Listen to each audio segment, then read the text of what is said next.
This happened about 20 years ago when I was 12. Halloween was one of my favorite holidays because I loved hanging out with my friends, wearing funny costumes, and getting a ton of candy. That year, my friend Sean came over to go trick-or-treating with me, and he was going to sleep over at my house afterward. I lived with just my mom and older sister, but my sister was at her friend's house that night. Sean and I headed out to trick-or-treat around 5 p.m. We lived in a pretty typical neighborhood with a lot of houses, but our street was usually quiet. Even though it was quiet, we always got a lot of kids coming by for candy.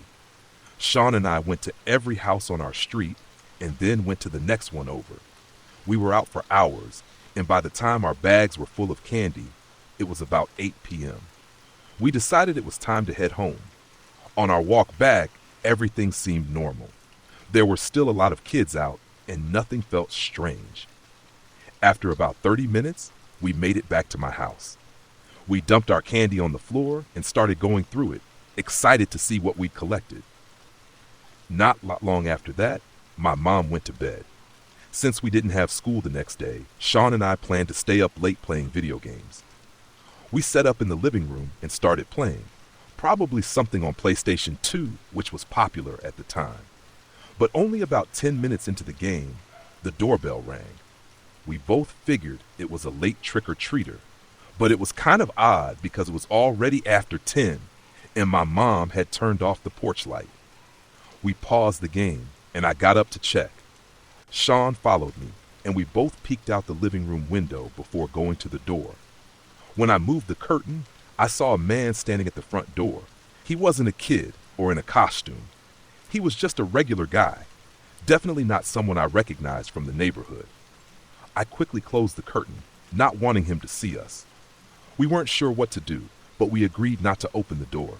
Something about it felt really weird. The man rang the doorbell again, and I hoped my mom would wake up and come downstairs, but she didn't. After a few minutes of silence, Sean and I thought he must have left, so we started to relax. Then Sean said we should check the window again just to be sure. When I pulled the curtain back, I jumped in shock. The man was standing right there, looking directly at me. I quickly yanked the curtain shut, and we both ran upstairs, terrified. We locked ourselves in my bedroom, hoping he would leave us alone.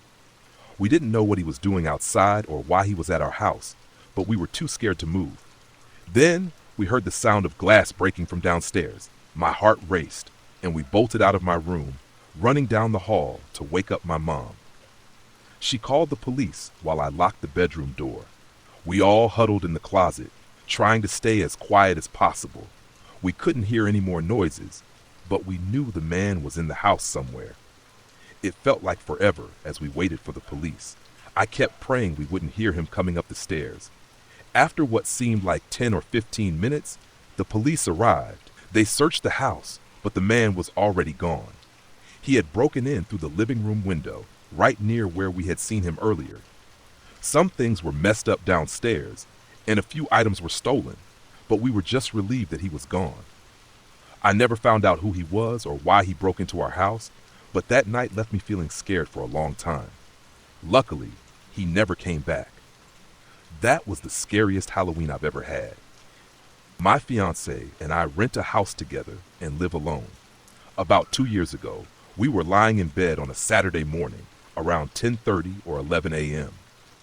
I had been awake for a little while, and my fiance was just waking up.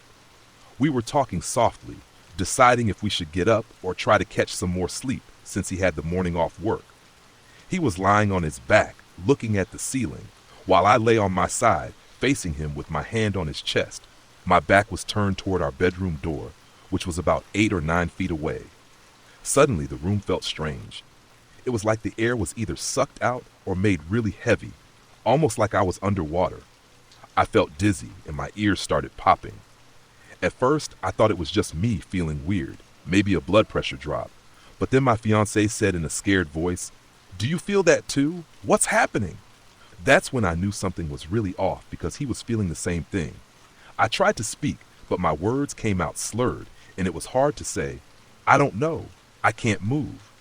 He replied, "I can't either."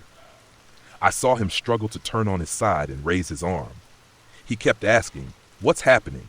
I tried to lift my arm too, but it felt like the air was pressing down on me. It was like I was stuck underwater and couldn't push myself up. Then we heard our bedroom doorknob turning. It wasn't being jiggled. It was turning back and forth in a steady rhythm, like a metronome. We both froze in fear.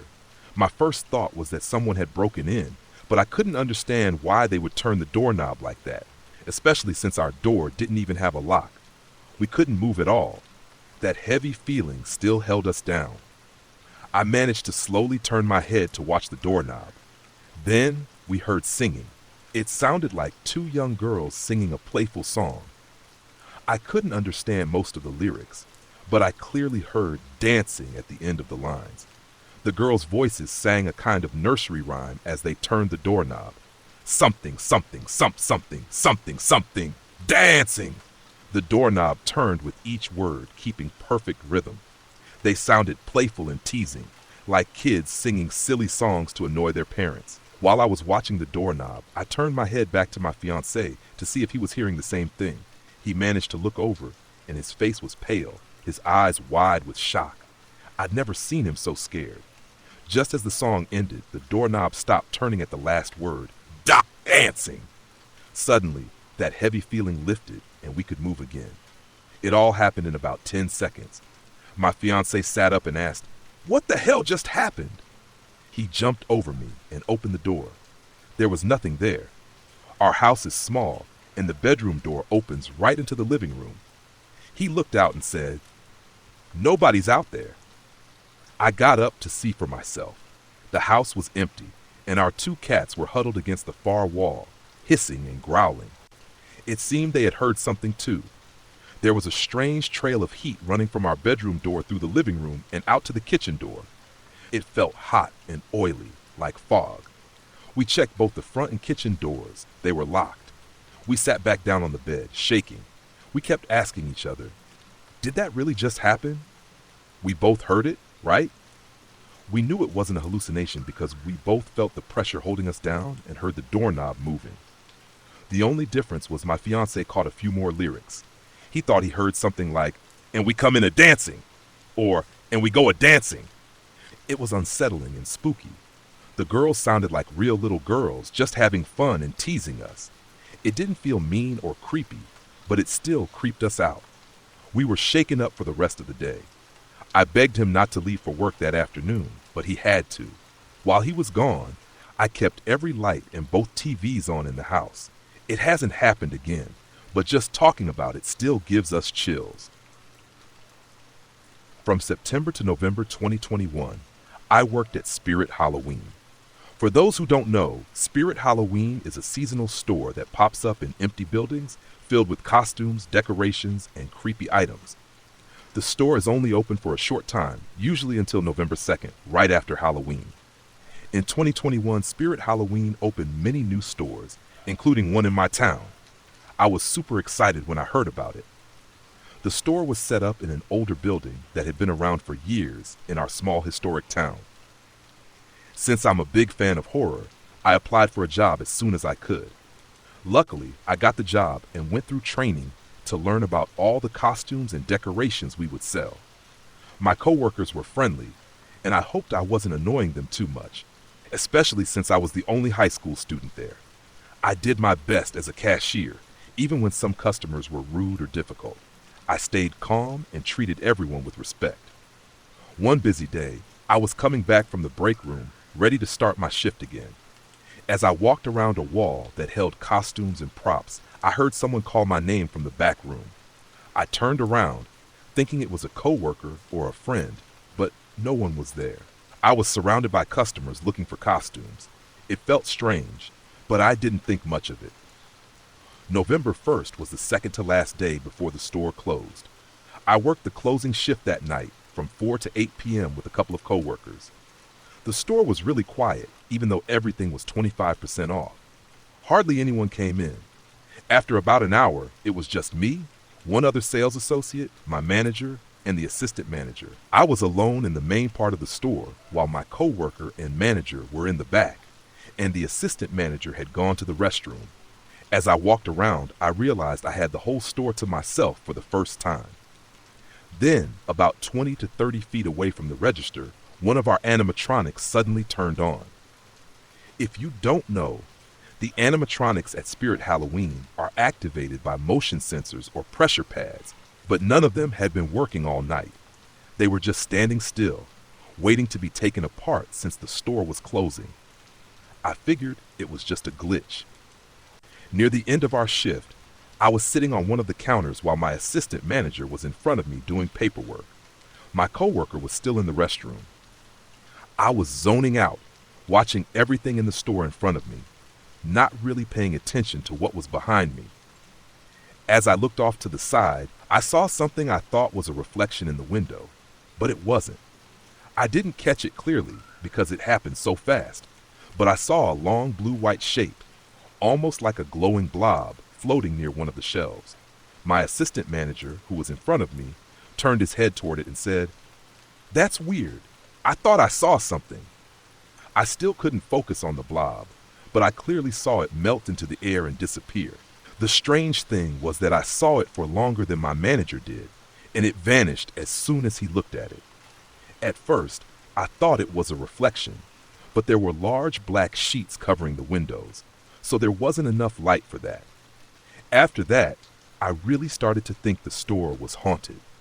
Spirit Halloween stores are usually busy and full of people in the fall, but they become quiet at the end of November. Whatever was in that building might have started acting up because it wanted attention, and without all the customers, it probably got upset. The next day, I told my coworkers about what I saw, and many of them said they heard noises in the back room, like someone was there. Some even saw costume bags moving by themselves. Overall, it was a weird experience, but it wasn't scary.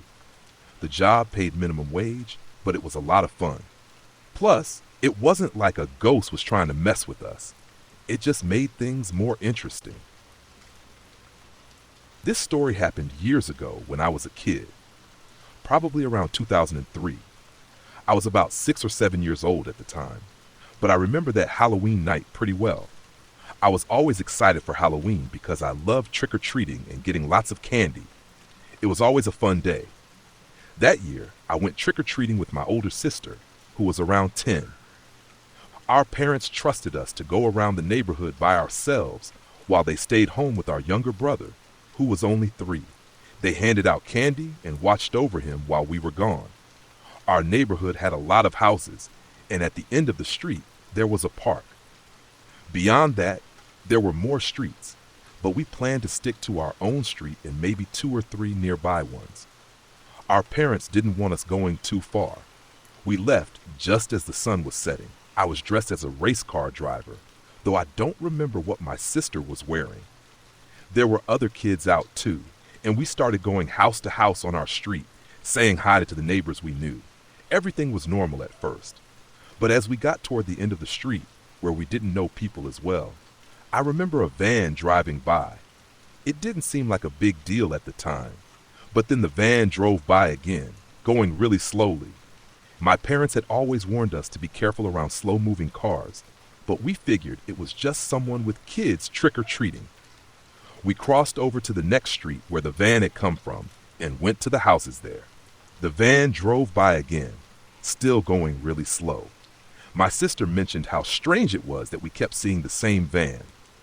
It was a tan conversion van, and we couldn't see who was driving. When we were almost done with that street and heading toward the park, the van passed us again, this time even slower, and then stopped.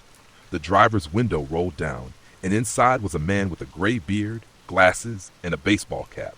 He smiled at us and held out a bowl of candy, saying, "Hey kids, come get some candy." At first, it didn't seem too weird because it was Halloween, and everyone was giving out candy. My sister and I hesitated, but then she started walking toward him, so I followed. When we got closer, the man told us to take as much as we wanted. We each grabbed a couple of candy bars, and he told us to take more, being super friendly. Then he said he had even more candy in the back of his van and pointed to the side door, telling us we could help ourselves. That's when my sister and I knew something was really off. We just shook our heads and said, "No, thanks." He was still acting friendly, but we walked away quickly, heading through the park. As we walked, I kept looking back, and the man was still sitting in his van, watching us. It gave me a creepy feeling. My sister and I didn't stop walking until we were far away, and eventually we reached another street where we kept trick-or-treating, filling up our bags with candy. Later, as we were heading home, we saw the van again coming down the street. We were close to the park and didn't want the guy to see us, so we started running. Once we made it back onto the path leading to our street, we watched the van drive by one more time, still going slow. My sister and I talked about how weird it all was, and I could tell she was worried too. When we finally got home, it was probably around 9 p.m. We went inside, started eating our candy, and relaxed. But not long after, I noticed something out the window. The van was driving down our street again. I called for my sister, but she was in the kitchen with our parents. The van stopped right in front of our house, and my heart started racing. I yelled for my parents, and my dad came into the room and looked out the window. As soon as he did, the van started driving away. We told our parents about how we'd seen the van several times and how the guy had given us candy. They reminded us about stranger danger, but it seemed like the van was finally gone. We stayed up late that night, and a couple of hours later, I was still in the living room when I heard a car outside again. I peeked through the blinds, and the van was back. It was moving slowly, like always, and then it stopped a little past our house. The driver's door opened, and the man got out. I panicked and called for my parents again. My dad went to the front door, but as soon as he opened it, the man turned around, ran back to his van, and drove off. That's when my parents called the police. The cops came and talked to us, and we reported the guy for being suspicious.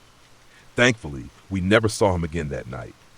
Looking back, I realized how close my sister and I might have come to something bad happening.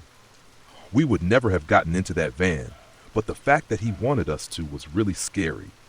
I'm glad nothing worse happened, but I still wonder what his real intentions were. This story happened a few years ago when I was in college. It was Halloween night, and I had just transferred to a new university. I was a junior, but it was my first year at this school, so I lived in the dorms. I had made some friends pretty quickly, and by Halloween, we already had plans to hang out. There were a few Halloween parties happening at some friends' houses, and I decided to dress up as a cowgirl. I went with my friend to another friend's house for a costume party. The party lasted until about 10 or 11 p.m., and after that, people started heading out to the nearby bars. I went with them, but after a while, I got tired and wasn't really feeling it anymore. By the time I decided to leave, it was a little after 1 a.m. None of my friends were ready to go yet, but I didn't mind walking back to my dorm alone. It was only about a 10-minute walk, and the weather was fine. I left the bar and started heading back toward campus. At first, there were a few people on the sidewalk, but it got quieter as I walked. I was almost back at campus when I noticed a guy walking behind me. He was dressed as the Joker from Batman, but instead of face paint, he had on a rubber mask. I had seen him earlier at the bar, but I didn't know who he was. I figured he was probably another student. He stayed about 100 feet behind me, following the same route. I didn't pay much attention to him until I was almost at my dorm. That's when I noticed him again, still behind me and staring in my direction. At first, I thought maybe he lived in the same building, but my dorm was all female, so that didn't make sense. I made it inside my building and went up to my floor on the 3rd floor. After I got to my room, I started to change and was about to go to the bathroom down the hall when I heard footsteps outside my door. Instead of just walking out, I looked through the peephole. The Joker guy was standing right outside my door. He stopped and just stood there for a moment, and then he started pacing back and forth. My heart started racing. He didn't leave, and at one point he took off his mask. That's when I saw that he wasn't a college student. He was older, probably in his 40s or 50s, and looked heavyset and short. I had no idea what he was doing there, but it definitely wasn't normal. Then he put the mask back on and tried opening my door. Thankfully, it was locked. He stood there for a few seconds, and I was terrified, knowing he was just on the other side of the door from me. Suddenly, I heard a door open somewhere down the hall. The guy finally turned and walked away, disappearing down the hall. After waiting a bit, I opened my door and looked out, but he was gone. I went to bed after that, but I couldn't stop thinking about how he had likely followed me all the way from the bar to my dorm. I don't think he ever came back, but it was one of the creepiest things that's ever happened to me. Last Halloween, I was at home hanging out with a friend in my basement. We'd spent time earlier with some other friends, but now we were just chilling and watching movies, though not scary ones. Throughout the night, I got a few trick-or-treaters, even though I live in a pretty quiet neighborhood where the houses are spread out, about an acre or two apart. Still, the neighborhood kids came by, and I kept a bowl of candy by the door. The trick-or-treaters showed up every 10 to 15 minutes until about 9 or 9:30 p.m. After that, it stopped, so I was surprised when, around 11 p.m., the doorbell rang. I left my friend in the basement and went upstairs to answer it. When I got to the door, I saw someone dressed as a cat standing on the front step. The person looked a little too tall to be a kid, but I thought maybe they were just older. The costume was creepy, especially the mask, which was really big and realistic. I couldn't tell what the person looked like at all. I decided to open the door since I still had some candy left. The person said, "Trick or treat," but the voice was clearly a man's, not a child's. I laughed a bit and asked how old he was, but he didn't answer. He just stood there. I handed him a piece of candy and joked that it was a little late to be trick-or-treating, but he didn't say anything. Instead, he stepped closer to me, which felt off, so I quickly stepped back inside and shut the door. I told him good night, locked the door, and noticed he was still standing there. It felt strange, but I went back downstairs to continue the movie. I figured that was the end of it, but not even a minute later, the doorbell rang again. I paused the movie, feeling annoyed, because I knew it had to be the same guy in the cat costume. I told my friend about him, and she followed me upstairs. Sure enough, when we looked out, he was still standing on the front step. I had no idea what he wanted. I already gave him candy, and he was clearly an adult, not a kid. I decided not to open the door this time. We watched him for a minute, but he didn't leave, so we just went back downstairs, hoping he'd take the hint and go away. We resumed the movie, but a few minutes later, I noticed something out of the corner of my eye. The basement windows are small, but I saw movement near one of them. When I looked closer, I saw the cat mask staring at us through the window. The guy had found a way to look inside. I screamed, and my friend did too. We both ran upstairs in a panic. After calming down a little, I checked one of the other windows to see if he was still outside. I didn't see him, so I turned on the backyard lights, and he was gone. We checked all the windows in the house, and he had finally left. He didn't come back for the rest of the night, and I never found out who he was or what he wanted. But the whole thing was incredibly creepy. This happened a few years ago on Halloween night. I was 12, and my friend and I had plans to go trick-or-treating around the neighborhood. We were excited because it was the first time we were allowed to go out without our parents. It felt like a big deal. We had been out for a while, our bags were about half full, and it was getting late, maybe around 9 p.m. By then, some houses had turned off their lights, signaling they weren't giving out candy anymore. My friend suggested we head back home, but I wanted to hit just a few more houses, so we agreed to check out one last cul-de-sac. Our neighborhood was pretty nice, but for some reason, there weren't many streetlights. As more houses turned off their lights, it started getting harder to see. While we were walking, out of nowhere, we noticed a man coming toward us. He wasn't another trick-or-treater. He looked like a grown man walking alone. As we got closer, we realized he was dressed as a police officer. He introduced himself and started talking to us. He pointed to a house down the road and said an older man living there had been trying to lure trick-or-treaters inside. He explained someone had called the police, which was why he was there, and he kept mentioning that his patrol car was just over there. Nest pointing in some random direction. Even at 12, something about the whole thing felt off. Then he said something that shocked us. He told us he needed to talk to the man in the house, but since he was a police officer, the man wouldn't open the door for him. However, if we knocked on the door, the man would probably answer, And when he tried to lure us in, the officer would jump out of the bushes and catch him in the act. My friend and I just stared at each other, speechless. It felt so wrong. He was basically asking us, two kids, to act as bait for a dangerous situation. We didn't know what to say. Before we could even respond, a group of teenagers appeared, walking down the street toward us. That's when the officer said he'd be right back and told us not to go anywhere. He wandered off in some random direction, leaving us standing there. When the teens got closer, one of them asked if we knew the guy. We told them we didn't and explained what had just happened. They thought it was weird too and offered to walk us home, which we gladly accepted. After that, we didn't see the man again. We never reported what happened to anyone, but looking back, I wish we had. To this day, I don't know if that guy was really a cop, but the older I get, the more I doubt it. Even if he was, what kind of officer puts two 12-year-olds in such a dangerous situation? The whole thing still creeps me out, and I'll probably never know what his true intentions were. It was Halloween night in 2016. I was 23 at the time, living in my own 2-story house. That Halloween was different because there was a lot of talk about killer clowns showing up in random places.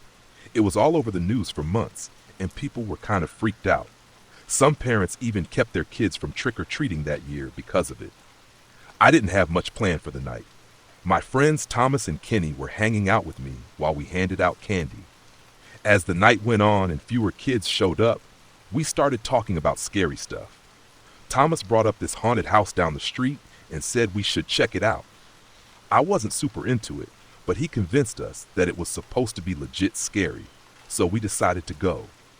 It was only a 5-minute walk, but when we got there, it didn't look like much, just like something a bunch of teens had thrown together quickly. Still, it was packed with people. Inside, there were a few jump scares, but nothing too crazy, until we saw 3 clowns. Their costumes were really good, but what freaked me out was that they didn't just scare us and move on like everyone else.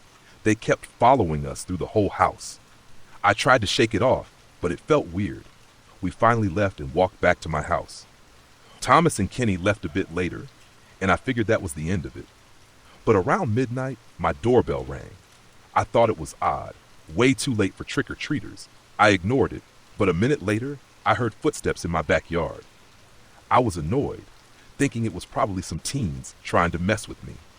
I turned my back porch light on and off, hoping to scare them away. When I looked outside, I saw 3 guys in clown costumes running into the darkness. My mind immediately went back to the haunted house. How did they know where I lived? Had they followed me? I went upstairs and texted Thomas and Kenny.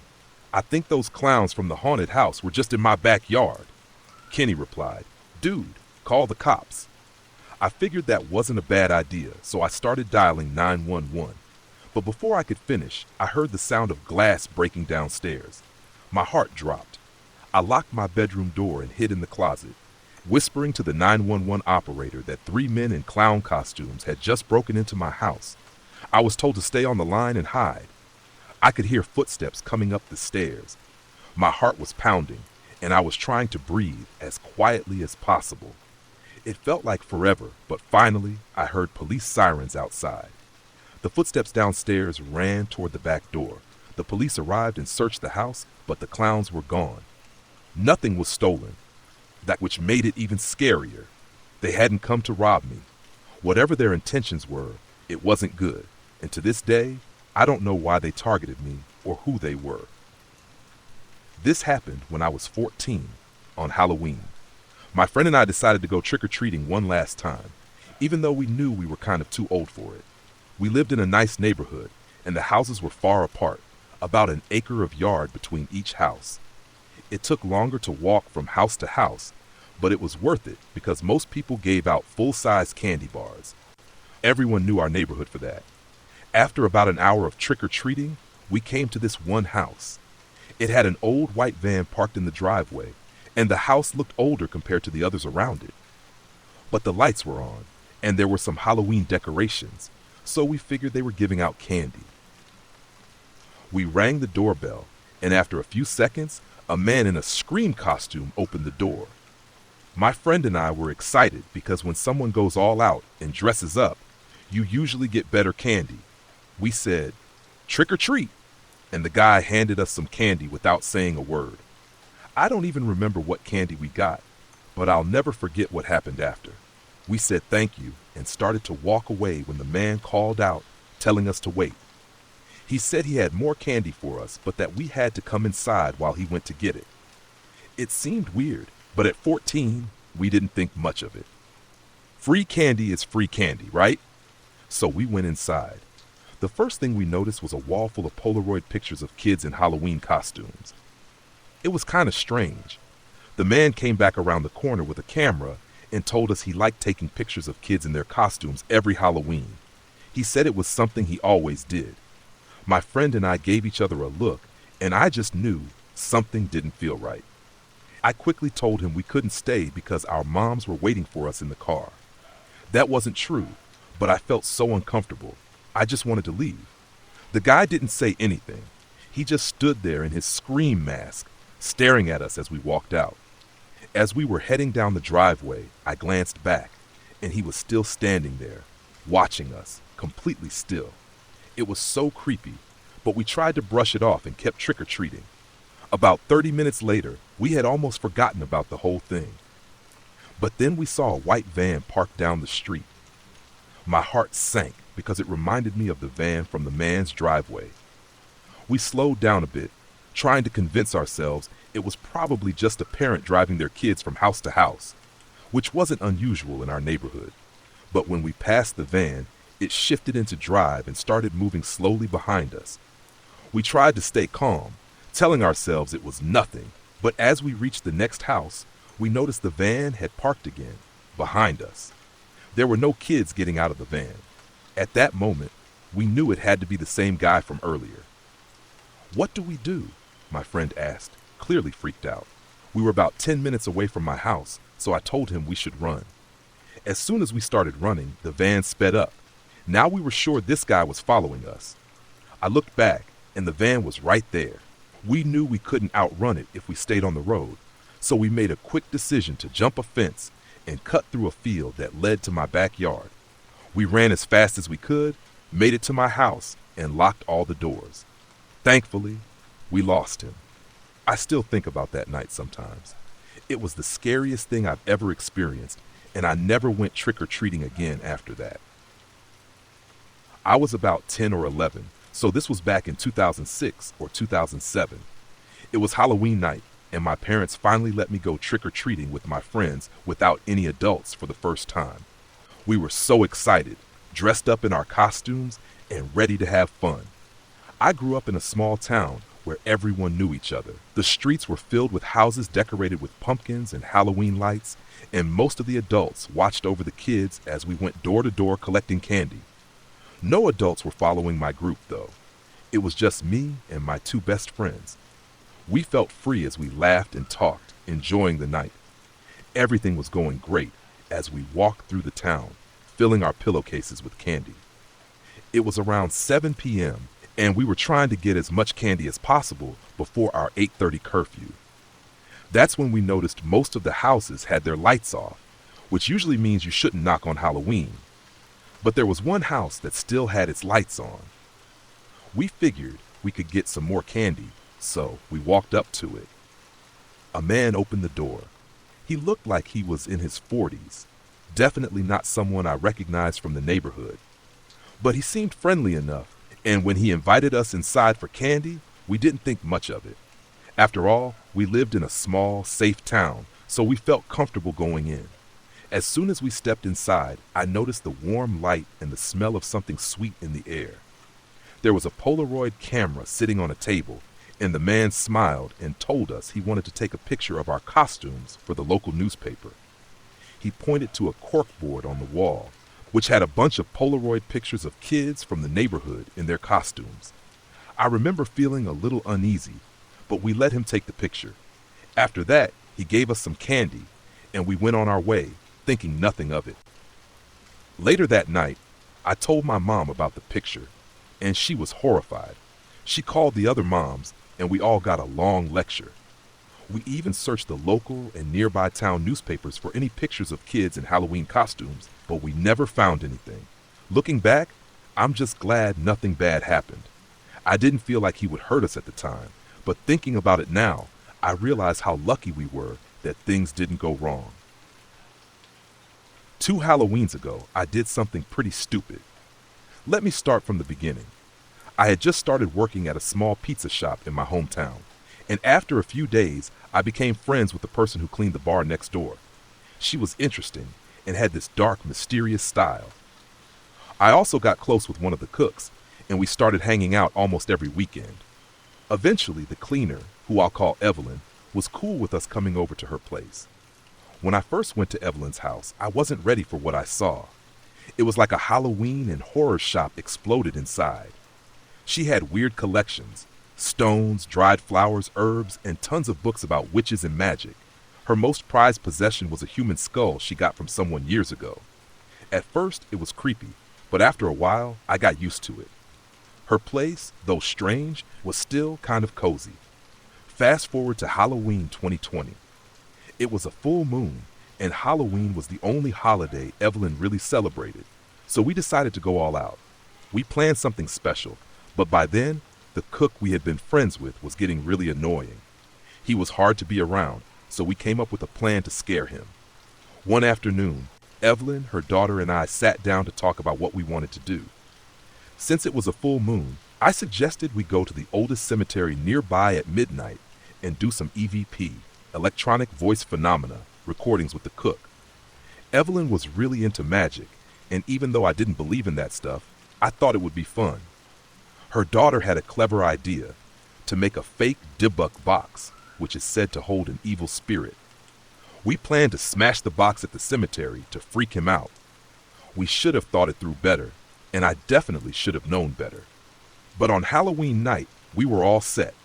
Evelyn made the fake box look super real, and we were a bit late, but we left her place around 11:30 p.m. I had my EVP recorder and EMF detector with me. The weird thing was, as we drove to the cemetery, the EMF detector started going off, even though it was turned off. Evelyn's daughter shook the box and giggled, and the meter beeped out of nowhere. When we got to the cemetery, the whole place was glowing under the moonlight.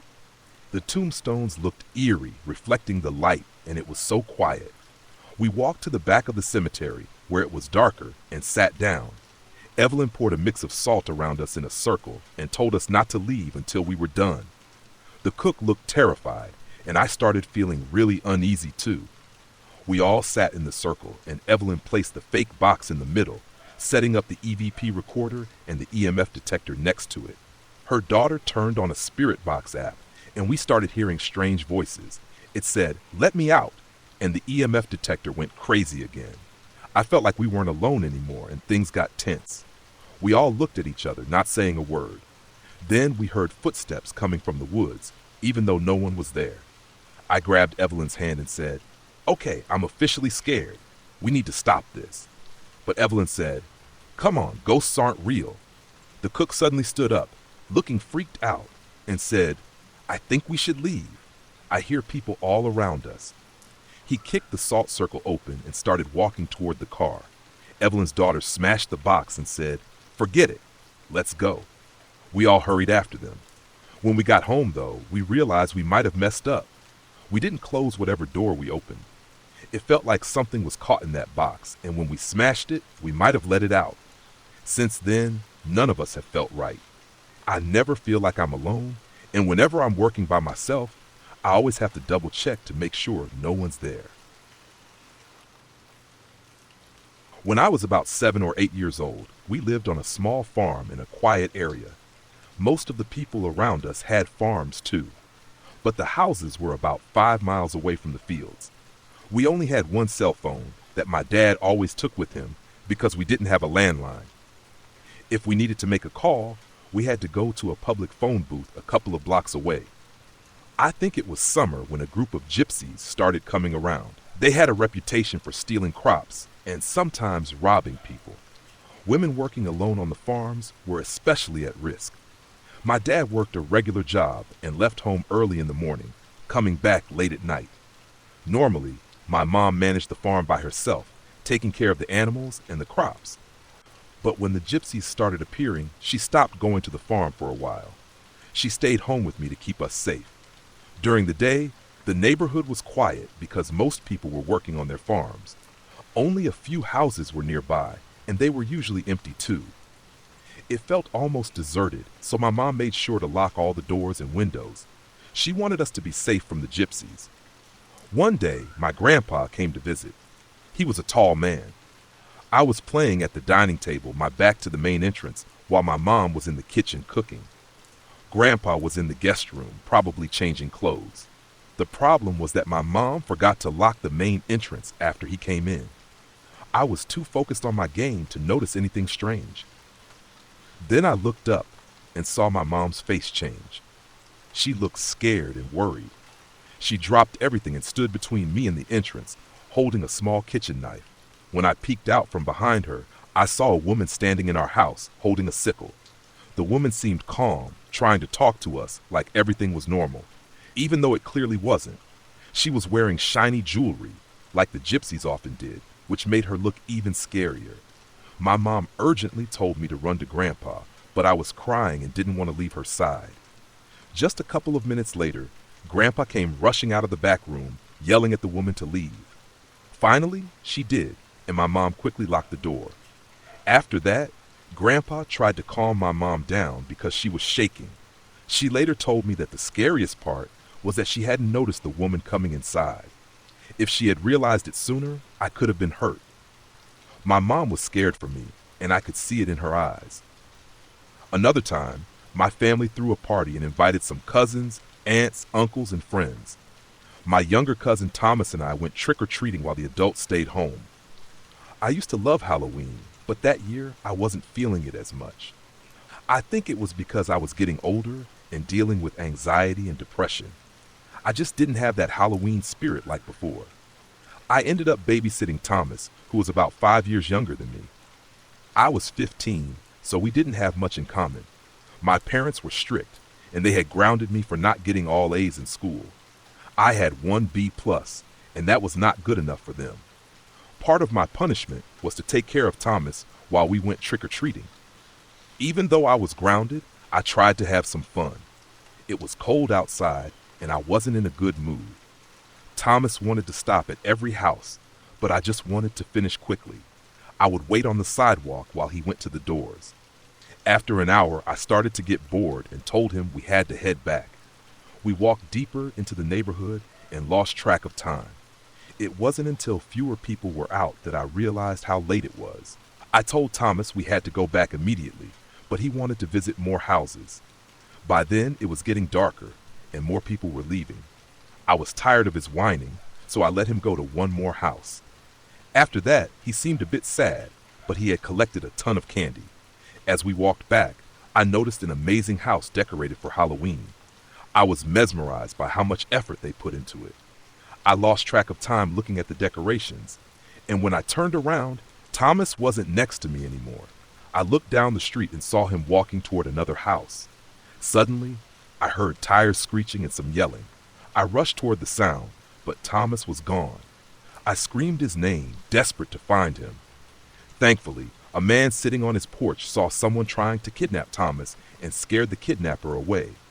The man realized Thomas was with me, and he made us wait while he called the police. The police officer arrived, and we told him everything we knew. Then he took us home, where my family was hysterical. It was the scariest thing that ever happened to me. I get chills thinking about it. It's important to always be aware of your surroundings, especially at night and on Halloween, because sometimes real monsters lurk in the shadows. I was 14 years old that Halloween, out trick-or-treating with my 2 friends in our usual neighborhood. We were typical 8th and 9th graders, running around and having fun like we did every year. As we went from house to house, we noticed a strange guy dressed completely in black. Black sweatshirt, pants, shoes, gloves, and even a ski mask. He blended in so well that sometimes we could barely see him. He stood across the street from us and just stared. He wouldn't move until we looked away, and then a few minutes later, he'd be somewhere else, still watching us. At first, We thought it was funny and started poking fun at him. We were just joking around, not trying to be mean at all. But after 2 hours of him doing this, I started to get annoyed. I yelled at him to leave us alone and that it wasn't funny anymore. I wish I hadn't said anything, because maybe then he wouldn't have targeted me that night. He just kept staring, not saying a word. One of my friends, Alex, said, "Man, that guy's a weirdo." We all agreed it was funny at first, but then it got creepy. After that, we walked away and didn't see him for the rest of the night, until I was alone. As the night wound down, my friends and I started to split up. I had been with different groups throughout the evening. Some of us lived nearby and just walked home. At that point, it was just me and Alex walking together. We talked for a bit, and I told him I was a little scared the guy would show up again. Alex made fun of me, saying I was being ridiculous and that the guy was just doing a Halloween prank. Eventually, we had to go our separate ways.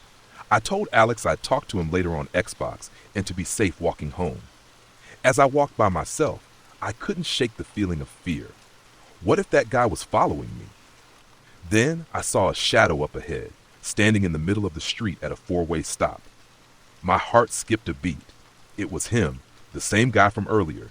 As I got closer, I could see he was still in all black, just staring at me. I had to turn right on the street where he stood, so I would have to walk closer to him. I tried to pretend I didn't see him, but I couldn't help glancing at him every few seconds. What do you want? I thought. Do you think it's cool to scare a little kid? I'm calling the police. This isn't funny anymore. Then he started walking toward me. I was scared and knew I had to make a quick move. Luckily, I was close to the street I needed to turn on, so I bolted as soon as he took a step. Just then, a police car turned onto the street and saw me running.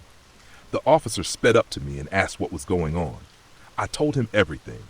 The man had been harassing my friends and me all night, and I told him to leave us alone. It turned out the police had received multiple complaints about that guy throughout the night. When the officer approached him, the man took off running, but the officer caught him quickly. He ended up getting arrested for harassment and trying to evade the police. I ran home, relieved but shaken. I realized that creepy guy had waited until I was all alone to start bothering me, which was really messed up. A few days later, I found out he got out on bail, and it still creeps me out to think about it. Deep down, I knew it was more than just a prank. Halloween has always been my favorite time of year, right after Christmas. I love the Halloween spirit and getting dressed up.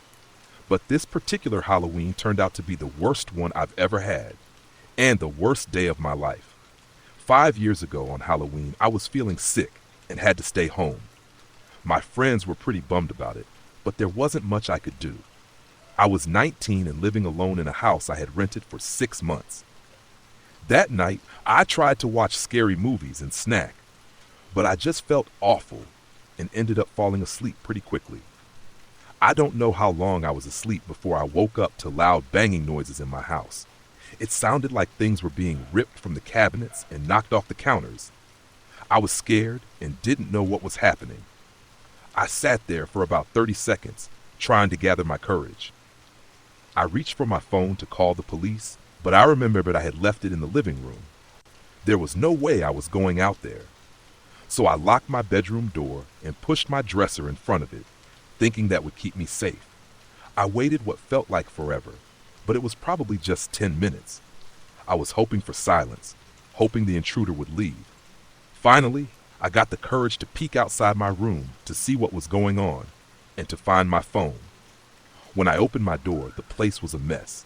The first thing I noticed was that my front door was wide open and my phone was nowhere to be found. I quickly locked the door again and checked all the windows to make sure they were locked. I searched for my phone for about 10 minutes until I finally found it on the counter under a cereal box that had fallen from the pantry. When I took the box off, I saw a sticky note on my phone that said, "Don't be scared," with a smiley face. My stomach dropped when I saw that. My phone screen was cracked and completely shattered, and it wouldn't turn on at all. I immediately thought of my crazy ex-boyfriend. I didn't really think it was him, but I couldn't shake the feeling. Luckily, I had cameras outside my house, and they were connected to an app on my laptop. I turned it on to see live footage, and there was a strange man at the end of my driveway, staring at my house in a disturbing costume and mask. I was terrified, so I went into the kitchen and grabbed a knife for protection, but all the other knives were missing. He must have taken them or hidden them somewhere. I went back to my room and grabbed a hammer and my pepper spray from my closet. I figured that was better than nothing. I locked myself in my room again, pushing the dresser in front of the door. I thought at least he wasn't inside anymore since I had seen him on my camera. Then I remembered I had an old iPod that I could use with Wi-Fi to send a text using a free app called Text Now. It took me 5 minutes to find it, but of course, it was dead. I was freaking out, worried it wouldn't work. I found the charger and plugged it in, and to my relief, it started charging. It took over 20 minutes to turn on, and the whole time I was lying in bed under my sheets, anxious and praying that everything would be okay. When it finally turned on, I sent a text to my mom that said, "This is Olivia. Call the police now. I am in danger. Somebody broke into my house." I typed it in all caps. I don't know how long it took my mom to see that message, but the police didn't arrive for about 30 minutes. I lay there crying, waiting. When I looked at my live camera app again, the strange man was gone, which gave me some relief, but I still didn't feel safe enough to leave my room. While I was lying there, I heard heavy, muffled breathing nearby. I jumped up and moved the dresser from behind my door and checked the whole house again, but no one was there. That's when it hit me. I hadn't looked under my bed. A gut feeling told me to leave the house and find help, but I needed to check for myself. Slowly, I peeked my head under the bed and saw him right there. He swatted at me and tried to grab me. I ran out of there as fast as I could, bolting out the front door. I ran to my neighbors, screaming, and called my mom. She was relieved to hear from me, but said she had already called the police. I explained everything to her and waited at my neighbor's house for the cops to arrive. When they got there, they said they couldn't find anyone and assured me they had thoroughly searched the house. That didn't make me feel any better, though. I refused to spend another night in that house alone. I moved in with my mom right away and have been staying there ever since. I'll find another place to live, somewhere I actually feel safe. That live camera app I used must have been delayed or glitching, or maybe there was more than one person that night. When I was really little, my parents would let me stay up late on weekends to watch TV until I fell asleep. I loved those times and would stay up longer than anyone else just because I could.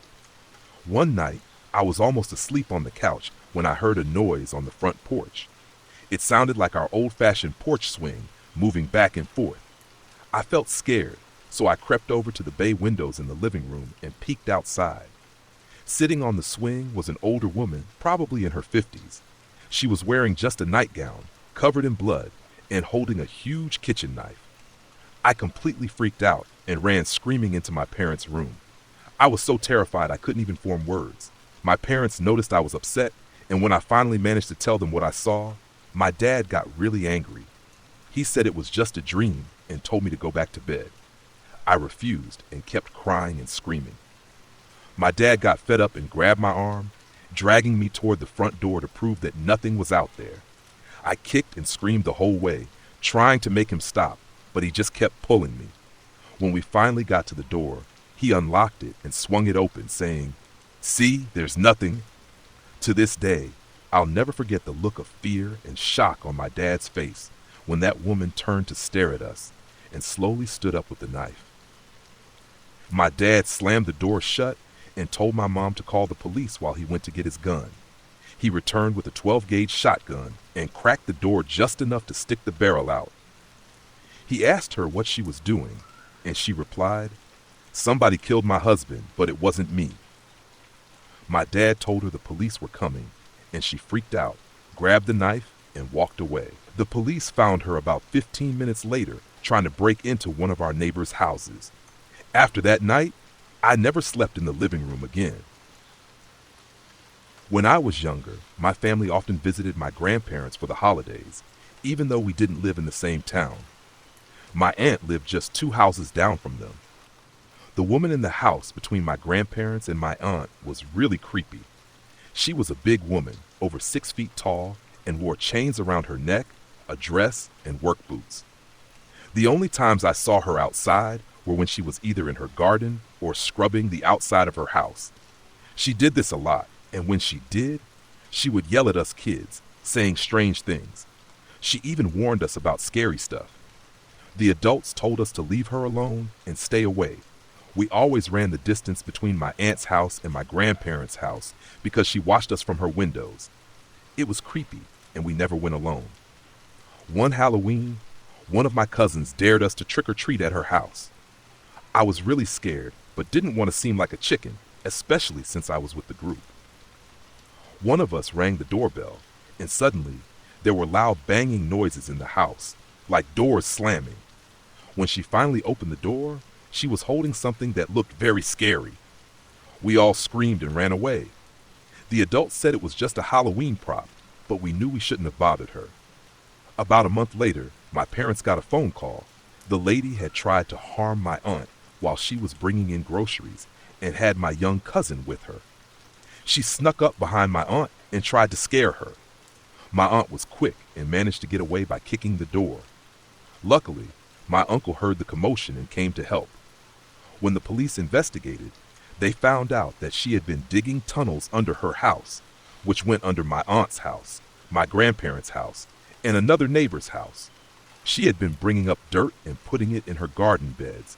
They also discovered that she had some very strange things hidden underground. My aunt survived, but has a long scar across her neck as a reminder of that night. My wife and I bought our first house in February 2010, and we loved it right away. It had everything we wanted and even some extra features. For the first month, we were really happy, painting and decorating to make it our own. Then, strange things started happening. At first, it was just small stuff, like things being moved upstairs, like they had been put in different rooms. I thought my wife might just be forgetting where she put things. The house also started to creak loudly, but since it was a fairly new house, I assumed it was just settling. One evening, my wife and I were in the kitchen preparing dinner. Our stairs are right next to the kitchen entrance, so any noises from upstairs were easy to hear. I turned off the water at the sink, and suddenly, we both heard a cough. We didn't have kids, and no one was visiting. The windows were shut, and the TV was off. I felt a chill run down my spine, and I could see my wife had gone pale and looked terrified. Someone was in our house, and they were upstairs. I quickly grabbed the sharpest knife I could find while my wife called the police. I stood at the bottom of the stairs, listening. I heard a loud pop and a creak, just like the sounds I'd gotten used to. My hands were shaking, and my wife was whispering to the 911 operator, saying we thought a robber was in our home. The police arrived within minutes, which was a relief since they had been patrolling nearby. One officer slowly walked up the stairs, gun drawn, and called out, "This is the police. Is anyone upstairs?" There was no response. I followed him up the stairs. We checked the first bedroom and the closet empty. No one was in the half bath either. The last room was my office where my computer was. Again, no one was there. I started to feel a bit silly for having the officer search the house for nothing. But then, right above us, we heard a creak. I almost jumped out of my skin. In my office closet, there was an attic access. The officer pulled down the steps and called out again, "Is anyone up there? This is the police." Still no response. He turned on his flashlight and peeked up into the attic. To our shock, he found a man in his 40s, kneeling there and staring right at him. The officer ordered him to come out and put his hands behind his head, and they arrested him. The man didn't say anything and wouldn't look anyone in the eye. He looked scruffy and wore dirty clothes. My wife and I were in complete shock. We were both really shaken up and didn't feel safe in our own home anymore. After questioning him at the police station, we learned he was homeless and had found shelter in our house while it was still on the market. He said the doors were unlocked, so he stayed there. It turned out a realtor had probably forgotten to lock the door after showing the house. When people would come to look at it, he would hide in the attic. He had been living in our house for a whole month without us knowing, and that really freaked me out just thinking about it. My mom got remarried about 2 years ago. My dad died when I was 12, so my mom was alone for more than 10 years. This new relationship happened really quickly. She met the guy, started dating him, and got married all within 3 months. I didn't know much about him, but since my mom seemed happy, I tried to support her. She moved into his house in upstate Virginia and invited my fiance and me to spend a weekend there to get to know him. Her new home was pretty far out in the countryside, sitting on a few hundred acres of beautiful rolling hills. It looked nice, but I felt nervous about meeting this man. On our first day, I started feeling more and more uneasy. My mom's husband was really friendly and welcoming, but I still felt a heaviness inside me. I eventually convinced myself it was just my feelings about my mom remarrying. To distract myself, we spent most of the day outside. That night, my fiance and I showered together. While I was rinsing off, he suddenly stopped talking and asked, "What's that bruise on your back?"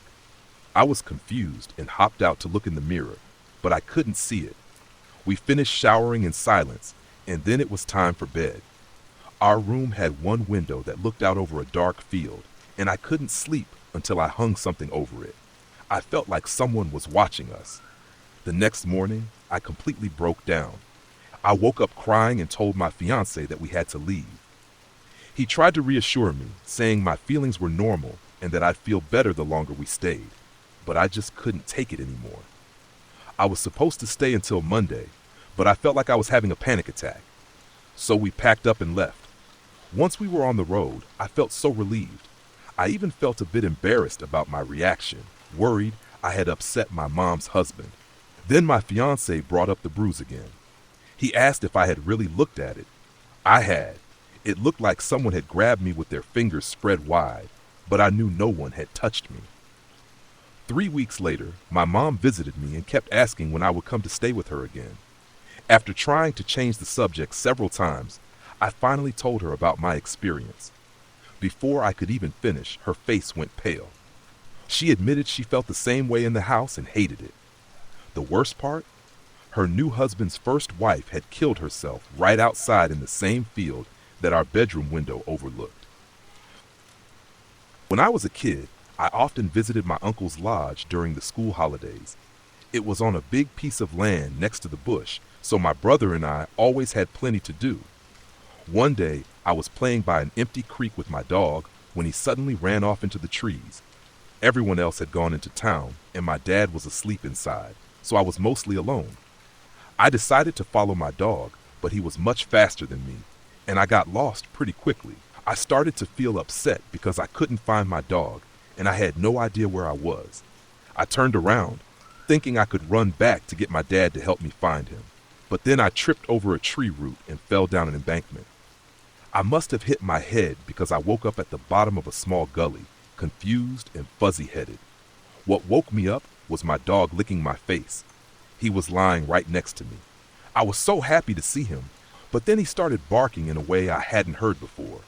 He was lying flat on his stomach, which seemed strange. His bark sounded low and grumbly, and it made me a little scared. I turned to see what he was looking at, and there was a man standing there. He had a faded cowboy hat with a big chunk missing from the side. "Hey kid, you had a pretty bad fall, but you should be all right. Let me get you back home," he said in a deep voice. He walked over, picked me up, and took my hand, leading me back through the bush. I remember two things from that walk. First, I held his gloves, which I thought was odd because it was the middle of summer and really hot. Second, my dog kept bumping into my leg as we walked, which made me trip a few times. The man didn't say much else. I only remember him speaking that first time. It didn't take long to reach the creek bed, and I heard my dad calling my name for dinner. I ran up to the house, but remembered I forgot to thank the man. When I turned around to yell, "Thanks, mister," he was already gone. I just figured he was in a hurry. A few days later, I went to the supermarket with my mom. It was a small country store where everyone knew each other. As I wandered around, I noticed a photo on the wall of a man in a cowboy hat with a chunk missing from the side. It was the man who had helped me. I wanted to thank him, so I asked the person working there who he was. They told me he was the original owner of the store about 30 years ago, but had died in a freak accident in the woods where my dog and I were. Apparently, he used to grow vegetables for the store in those woods. One day he went to check on them when a bad storm hit. His dog fell down a steep embankment, so he went after it. While he was down there, a branch broke off a tree and hit him, breaking his back. They didn't find him for weeks. His dog was found with him, having starved to death. That's how I learned about Mr. Rogerson. I was 17 and still living with my parents. One Friday night, they were all out, so I invited a few friends over. We smoked a little and hung out in the basement playing video games. Two of my friends ran upstairs to grab some snacks from the pantry. A few moments later, they came rushing back down, yelling my name. They said someone just pulled into my driveway. I heard my dog start freaking out. I panicked, thinking my parents were home, and quickly scrambled to hide the weed and pipe we had by the back door. I went up the steps and looked out the window, but there was no car in the driveway. Still, my dog kept barking. I decided to go outside and see if anyone was out there. It was late, almost midnight, and cold. I was barefoot and not dressed warmly. I walked around my house feeling nervous and shivering, but found nothing. I went back inside, took my dog to the basement with me, and tried to relax. About 20 minutes later, we heard a huge crashing sound, like something had exploded right in front of the house. We bolted out the back door and saw a car wrapped around a tree in my neighbor's yard. My dog started barking again. I realized it was my brother's car. He had gone with my parents to my aunt's and left his car in the garage. I ran over to look inside, but there was nobody in it. I called my brother, freaking out. When he answered, I felt both relieved and confused. He told me to call the police. He came home, and the police arrived shortly after. They looked around and took statements from us. We hid the fact that we were high pretty well. As the tow truck was pulling my brother's car out of the front yard, the police got a call about a break-in down the street. They left one officer with us, and the others went to respond. It turned out that a group of people had been going through our neighborhood, breaking into houses and stealing cars from garages. I was in the house when the burglars stole my brother's car. I might have even walked past him at some point. When they caught the group, one of the guys was injured, like he had been in a car wreck. He was the one who had broken into my house. I knew him. He graduated from my high school when I was a freshman. He had even house sat for us before. He knew where we kept the spare keys and that if one of us was home, the doors would be unlocked. He waited until I was alone in the house to break in. It wasn't something supernatural, but it still creeps me out today that he chose to wait for me or any of my family members to be home alone and then broke in. It scares me that I was so unaware of my surroundings back then that I could have let him catch me off guard if he had bad intentions. It makes me sick to think that someone we had trusted to stay in our home would come back years later and do something like that. When I was around 10 or 12 years old, I had a strange experience. At that time, I shared a room with my sister, and I slept on the top bunk of our lofted beds. We had a stereo on a desk across the room, and whenever you turned it on, it made a click sound, and a red light would pop up. One night, I woke up to that familiar click sound. I sat up in bed and saw the red light on the stereo blinking. My sister was sleeping below me, completely unaware. The stereo was playing that static noise it makes when it's not tuned to a station. Suddenly, I heard a voice say, "Away." At first it was soft, but then it grew louder until it was yelling, "Away, away, away." It took about 10 to 15 seconds to reach that yell before fading back to a whisper.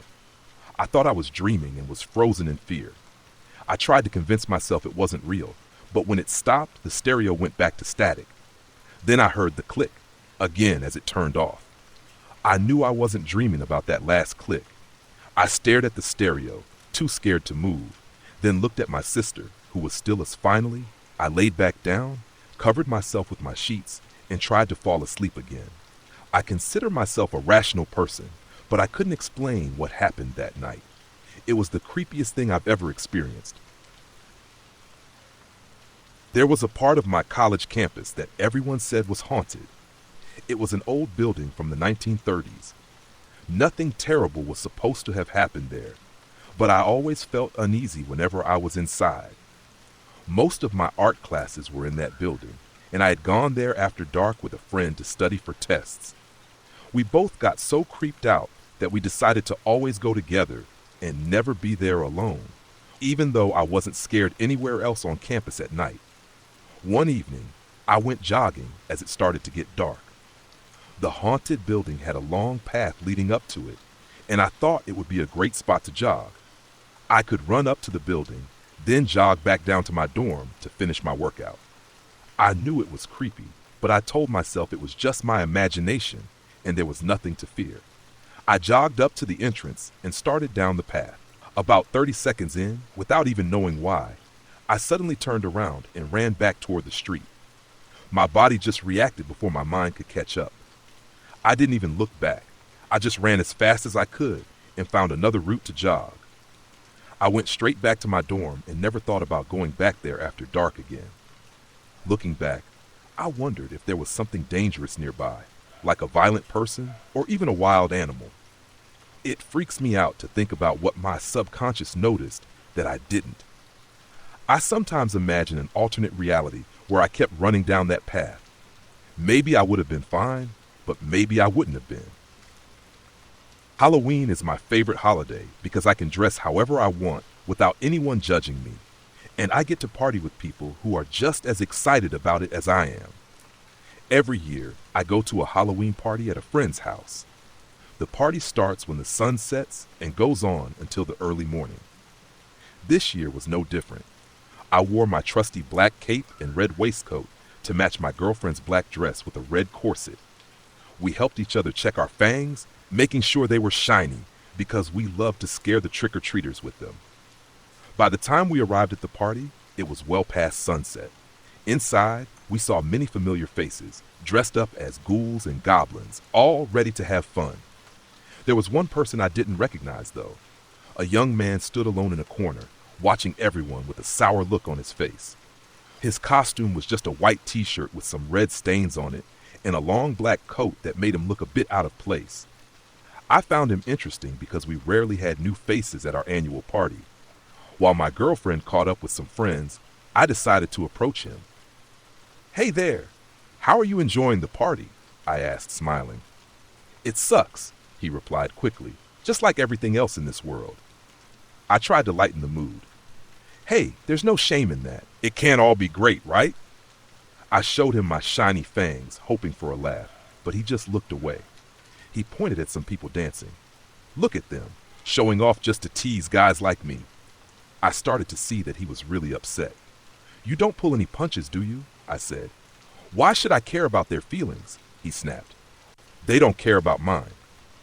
"Sounds like you have some issues to work through," I said, realizing I was talking to someone who was really angry at the world. Just then, we heard a police car outside, with a warning about an active situation in the area. The young man smiled for the first time, and I noticed he kept his hands hidden in his coat. "Now you're starting to understand who I am," he said with a grin.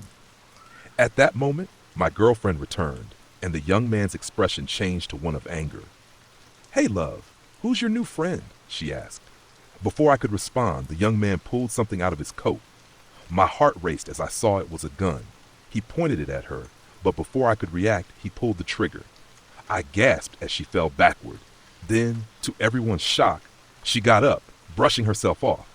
"That tickled," she said with a laugh, showing no sign of injury. The young man looked confused. I decided to step in. "You're really not very smart, are you?" I said as I approached him. He aimed the gun at me, but I grabbed it and squeezed. I could hear the sound of bones breaking, and he cried out in pain, dropping the gun. "Wow, you thought that would work?" I said, half joking. The party erupted in laughter, relieved that things were okay. I could see the fear in his eyes as he realized how outmatched he was. Just then, the werewolf who hosted the party stepped forward, and with one swift move, he stopped the young man from escaping. The party continued, and everyone laughed and celebrated, enjoying the spooky night together. We all felt safe, and it turned out to be a Halloween to remember. When I was 15, I was walking home from the train station around 10 p.m. It was dark and the road was narrow, with only a few streetlights to help me see. As I walked down this long, straight road, I noticed a strange white figure far away. At first, it looked like a blurry spot at the end of the street. As I got closer, I started to feel scared. My heart raced, and I didn't know if I should turn back or keep going. I usually don't believe in supernatural stuff, but something about this felt different. When I finally got near, I saw it was a woman dressed completely in white. I thought that was odd, so I started walking faster to get past her. But when I got even closer, I realized she was wearing a full wedding gown and a long veil. I could barely see her face through the veil, and the darkness made everything seem even creepier. My heart felt like it was going to jump out of my chest. Then, I noticed something strange about how she was moving. It looked like she was floating or gliding across the ground. I couldn't see her legs because of the dress, and that made me even more uneasy. Finally, I walked past her, which felt like it took forever. As soon as I was clear, I broke into a jog because I was too scared to look back. After running past a few houses, I turned around out of curiosity. To my shock, she was gone. I ran to the nearest side street and never went back down that road again. There were no side streets, and the other side was a railway track, so where could she have gone? What was she doing there in a wedding gown at night? Those questions still haunt me today. I grew up in a really old Victorian house that was over 150 years old. It was a cool place, but my sister and I always thought it was haunted. We believed the ghosts were probably friendly, though. When I was 5, it was bedtime, and I was in my mom's room. My dad was away on business, and I somehow convinced my mom to let me sleep in her bed. My mom had this big old music box on her dresser. It was made of dark wood and had pretty floral designs on it, about the size of a microwave. I always wanted to play it because it played a song from the Nutcracker, which I loved since I wanted to be a ballerina, but I was never allowed to touch it. That night, as I was getting comfy in bed, my mom went to the bathroom to brush her teeth and do whatever else moms do before sleeping. Right before she closed the door, she told me not to touch the music box. I was all snuggled in with the summer breeze blowing the curtains when suddenly I heard a note from the music box, then another note. Before I knew it, the music box started playing a full song, like it was playing for the last time ever. I was so scared that I jumped up to turn it off, and just then, my mom came out of the bathroom and saw me opening the lid. I started crying really hard, like big, choking sobs. I tried to explain that the house was haunted and the music box started by itself. I promised I didn't touch it and that the ghosts were going to get me. I thought we were all going to die. I remember feeling so panicked, like something was in the room with us. My mom didn't believe me and said I was lying. I climbed back into bed and cried myself to sleep, not just upset that she didn't believe me, but scared that the ghosts were going to hurt me. This was 20 years ago, and last winter, my mom sold that old house. She still doesn't believe me that the music box started on its own. When I was a sophomore in high school, I would wait for my mom to drive me to school. One morning, I hung out in the bathroom while she got ready. She looked a bit stressed, so I asked if everything was okay. She told me about something strange that happened the night before. She woke up around 2 a.m. because of a weird noise. It wasn't super loud, but was constant. My dad didn't wake up, which wasn't surprising since he sleeps deeply. My mom started looking for the noise. First, she checked the bathroom attached to their room, but nothing was there. Then she heard the noise coming from the nearby bathroom. When she walked in, she found a hairdryer plugged in and turned on, just sitting in the middle of the bath mat. She thought it was odd, but figured one of my siblings must have sleepwalked and turned it on. So she unplugged it and put it away, then went back to bed. About an hour later, she woke up again and heard the noise once more. Annoyed, she went to check again. This time, the noise was coming from downstairs. She went into the guest bathroom and found another hairdryer turned on, lying on the floor. By this point, she was pretty freaked out, but unplugged it and put it away again. She didn't get much sleep after that. As she was telling me this story, We both froze and looked toward the walk-in closet in her bathroom. Just then, the light on the ceiling shattered. Not just the bulb, but the glass cover. It broke and sent shards everywhere. We both freaked out and quickly left the bathroom. We didn't know what to think about it. Thankfully, we hadn't had any strange experiences before or after that, and no one else in our family had anything happen either. I usually don't believe in things that can't be explained by logic or history, but for some reason, bumps in the night or strange coincidences can really freak me out. Back in the summer of 2007, I was madly in love. I spent every day at my girlfriend's house. Her bedroom was huge, like something out of a TV show. It had a couch and a big TV. It was the perfect place to spend a summer, just being silly and wrapped up in each other. Her older brother had a room in the attic above her bedroom, but he had moved out a few years earlier after college. I knew he was back for the summer, popping in and out. One day, while we were watching a movie, I heard a lot of noise from upstairs, like someone was moving stuff around, settling in. When the movie ended, we decided to head downstairs for food. I mentioned that I wanted to say hi to Mark. That's what I'll call him for this story. My girlfriend looked confused and told me Mark wasn't home. I insisted I heard noises, thinking she was just messing with me, but I shrugged it off and went downstairs. A few hours later, it was time for me to go home. I was only 18, and I had to drive my parents' car, so I needed to return it in the morning. It was around 2 a.m. when I kissed her goodnight in the foyer. Suddenly, loud music filled the silence, the kind of loud that comes from a cheap speaker turned up too high. It sounded like upbeat music from the 40s or 50s. My girlfriend's face went pale with panic. The music was coming from upstairs. We held on to each other as we climbed the stairs and made our way down the hall toward the sound. It led us to her brother's bathroom, and sure enough, in the pitch black, a radio was playing. I switched on the bathroom light and turned off the radio. My girlfriend stared at it, confused, because that radio usually stayed on the second floor. It was a strange occurrence, but I calmed her down enough to head to bed.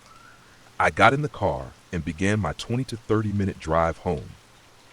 As I drove through the neighborhood, I noticed the streetlights were going off as I passed beneath them. I tried to block it out of my mind and drove faster. Up ahead, there was a construction zone, and the road narrowed a lot. I tried to maintain my speed, but before I could react, a small figure darted into the road. I slammed on the brakes, and the car skidded to a stop, but it sputtered and died. I froze in the driver's seat, looking around, but there was no one there. My eyes were adjusting to the darkness, but I didn't see any small figure. I frantically tried to restart my car. Nothing. I grabbed my cell phone to call my girlfriend, but there was no answer. I tried my parents next, but again, no answer. Finally, on my last attempt, the car started again. The rest of the ride home was mostly quiet. I turned on some sports radio to distract myself. When I pulled into the driveway, I got a text from my girlfriend asking if I was okay. I replied yes and asked why she didn't answer my call. She said she never got it. When I went inside, I noticed my mom's cell phone on the counter, the one I had tried to call. I picked it up and saw no missed calls or anything in the call history. It felt like something strange had just happened, and I couldn't shake the feeling. Back when I was in university studying biology, I loved looking for snakes. One day, a friend from my herpetology club showed me this old back road he would cruise for snakes. Cruising means driving slowly down dark, quiet roads at night to find snakes that come out to warm up on the asphalt. This road was about 4 miles long and only had 4 houses on it. We had made a few trips down the road and were getting ready for our last pass. There are 2 houses near the start of the road, one at the end and one in the middle. As we were approaching the middle house, I noticed some movement on the left side of the road. Since there are a lot of animals in the area, I wasn't too surprised. But then, out of nowhere, a kid, probably around 8 or 9 years old, burst onto the road. He was wearing torn blue jeans and a ripped dark t-shirt. His face looked scared and in pain. He quickly glanced back at something behind him and then ran across the road. My friend jumped out of the car to check on him, and I pulled the car up closer to where the boy had gone into the woods. I was starting to get out when my friend rushed back and said, "Let's go now." We quickly hopped back in the car and sped off. He told me that about 10 yards into the woods, there was a graveyard with 5 tombstones that all had the same death date. They all had the same last name, and one of them was for a boy who was 9 years old. After that night, we never returned to that road the rest of the summer, even though we usually went out once or twice a week. The following year, after my friend graduated, I took my girlfriend to that road. We arrived early to look for different types of snakes, since various snakes are active at different times of dusk and night. When we reached the house near the graveyard, I saw 3 men doing some yard work. I rolled down the window, explained what we were doing, and asked them about the graveyard. They told me their dad's brother's family had all died when their space heater caught fire about 20 years ago. I kept asking questions, and they said that the firefighters found all the bodies except for the youngest son, who they thought was too far burned to be identified. I asked if they had a little brother, and one of the guys, a huge 6'4", 250-pound man, said he was the youngest. When I described the kid I had seen, all 3 men turned pale. They each recognized the boy I was talking about. They said he always ran to the gravesite. After that day, I never went down that road again. Later, I called my friend Todd to ask if he remembered what happened that night. At first, the line was silent, and I thought we got disconnected, but then he said, "Do you want to know what I really saw?" I said yes, of course. Todd told me that when he first reached the gravesite, he saw the boy face down in front of one of the tombstones, crying.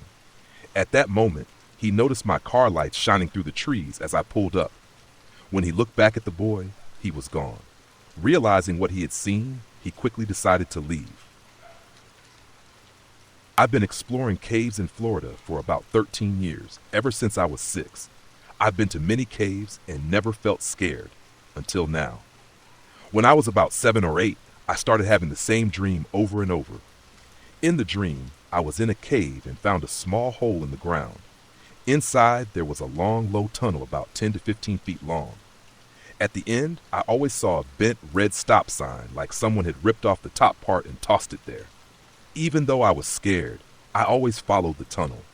I'd turn and walk past the sign, even though I knew what was coming.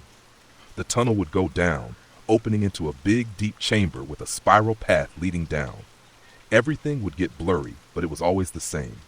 I'd see trash on the walls, a pit going down to a curved floor, and strange shapes at the bottom, maybe animals or people. And I always saw my family, each with one of those shapes, being hurt and killed. Every single time, I couldn't do anything. After I saw that, I'd freeze, and I felt like something was looking at me. Then I'd wake up, not in the usual way, but like something pushed me out of the dream, as if I wasn't meant to be there. This dream kept happening until I turned 15. I told a friend about it before something strange happened. My dad took us to some caves we hadn't been to before, including one called Dog Drop. I heard it was named because someone either threw a pet in there or a coyote fell in. To enter Dog Drop, we had to rappel down about 30 feet. I went down with my brother while my dad stayed up top. As we entered, I started feeling uneasy, but I didn't know why. I followed my brother into a hole, but I felt worse the deeper I went. When I looked up, I saw the same tunnel from my dream, the same turn, the same walls, and the same bottles in the corner. Suddenly, I felt sick with fear, like I was being watched. Everything in me screamed to leave.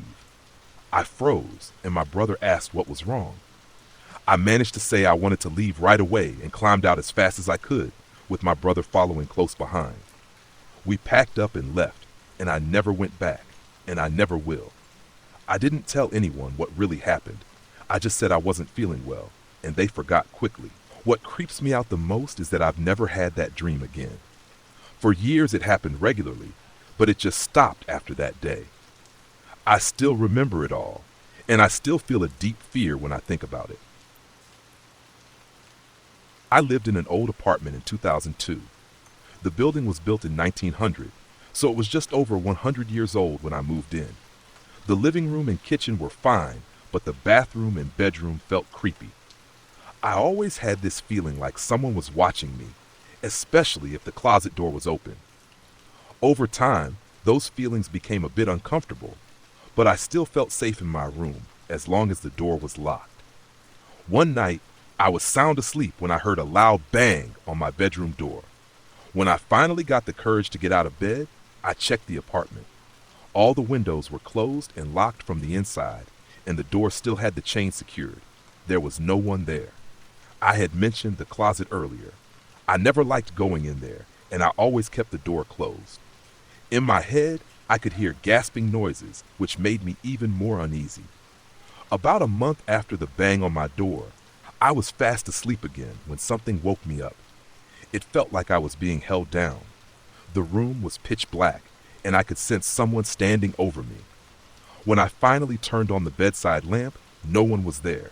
After that, I couldn't sleep in the dark anymore. I had to keep a lamp on. That incident scared me to death, and the feeling of being watched only got worse. Whenever friends came over, they would mention feeling uncomfortable in the bathroom, like someone was watching them too. It became so uncomfortable that when I had the chance to move to another unit, I jumped at it. I packed up and got out. After I left, several people rented the apartment, but they all moved out within a few months. I became friendly with the building manager and told him I felt the place was haunted. He just laughed it off. Years later, they started renovating the building. The building manager was doing some painting there, and the owner was with him. I went to check out the apartment, and it looked nicer. Definitely not as creepy. While talking with the building owner, he casually mentioned that a former tenant had committed suicide in the closet by hanging themselves. He also said that the original designer of the building lived in that apartment and died there too. I wasn't mad when I heard that. Instead, I felt validated, like what I experienced was real. When I was a kid, my grandmother had a close friend who helped babysit us. One day, she suddenly went missing. Our family didn't know where she was, and neither did we. About a week later, the police found her body in a dumpster. She had been dead for about 4 or 5 days. It was so tragic. Who would mug an old lady? Here's the spooky part. Just a few days before she was found, my 3 cousins insisted they saw her walking around in their backyard and knocking on their window. The day after that, there was a search in the area. It wasn't until the body was discovered that we realized what they saw couldn't be true according to the police timeline, but they were convinced it was her. Let me add a bit more context. I kept it short at first because I didn't want to overwhelm you with too much information. But since this has gotten some attention, here's more detail. The backyard was pretty big and long. It was shared by the entire apartment complex, which had 4 units, 2 upstairs and 2 downstairs. My cousins lived in the downstairs unit on the left.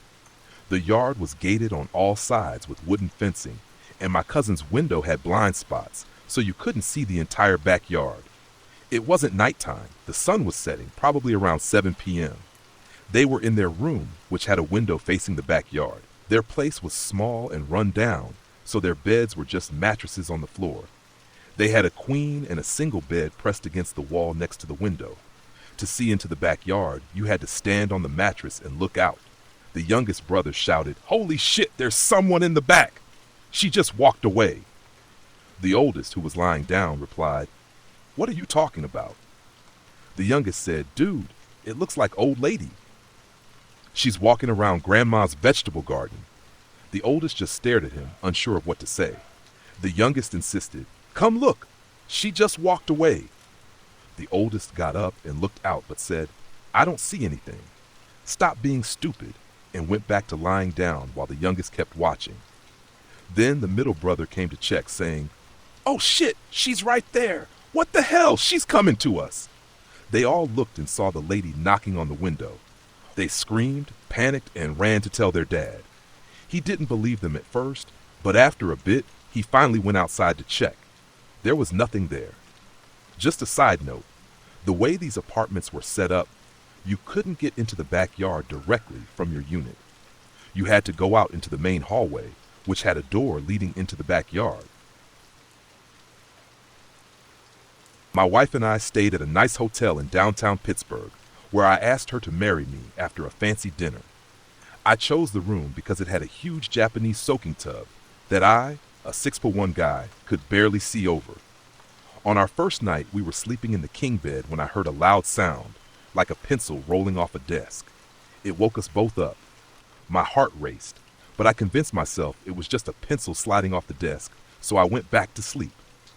The next morning, I looked around and realized there were no pencils in the room, and there wasn't even a desk. I thought hotel rooms usually had a spot to sit and write, but this one didn't. The only writing tools I found were ballpoint pens with caps on. They wouldn't make that loud, distinctive noise a wooden pencil makes. Plus, there was no sloped surface for anything to roll off of in the night. It was strange enough that we talked about it. I don't believe in ghosts, but I'd love to see something I couldn't explain. I joked about a ghost pencil, but figured there must be a logical explanation. That night, while we were enjoying the soaking tub, we heard a buzzing sound from the other room, like an old microphone connected to a PA system. It filled the room with feedback, making our hearts race again. Then we heard someone blowing into a microphone. Whoof, whoof. My heart went from racing to fluttering. I jumped out of the tub and wrapped a towel around myself. That was a man blowing into a microphone, I said. My wife stayed in the tub, scared and quiet. I searched the room but couldn't find any speaker or source for the sound, except for an iHome speaker already playing music from my phone. That was our story, and we were excited by our engagement and the spooky happenings in the hotel. A week later, I decided to email the hotel to ask about the building's history. Pittsburgh is old, and downtown is even older. They replied, and I was shocked to learn that the hotel used to be an old telephone factory. That explanation made everything click for me. I started to picture the sounds of a factory, like the PA system and the old drafting tables, all remnants of the building's past life. I live by myself in a small house in a quiet neighborhood. I don't really celebrate Halloween, but I do like to put up a few decorations and hand out candy to the kids who come by.